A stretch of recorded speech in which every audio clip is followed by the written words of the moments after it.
البداية واللي بتكون هنا من قدام الحجر الأسود علشان نبدأ طواف السبع أشواط بعد ما بنكون كشفنا الكتف الأيمن. استلام الحجر الأسود بيكون بلمسه وتقبيله، ولو الوضع مش سامح علشان ما تضرش نفسك ولا غيرك بترفع ايدك اليمين وانت في محاذاته وتقول الله أكبر. الطواف من شروطه الطهارة لأنه زي الصلاة بالظبط، لكن بيختلف عنها إن بيجوز فيه الكلام. الطواف طبعا بيكون 7 أشواط بيبدأوا وبينتهوا عند الحجر الأسود. طول الطواف مفيش أدعية معينة، ادعي زي ما انت عايز. وبين الركن اليماني والحجر الاسود بنقول ربنا اتنا في الدنيا حسنه وفي الاخره حسنه وقنا عذاب النار.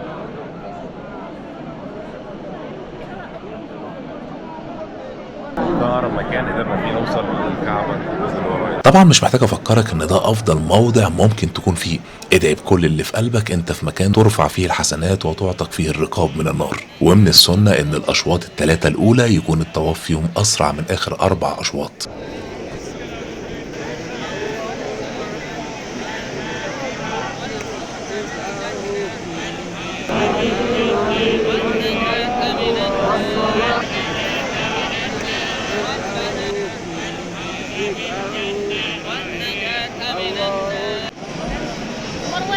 مروان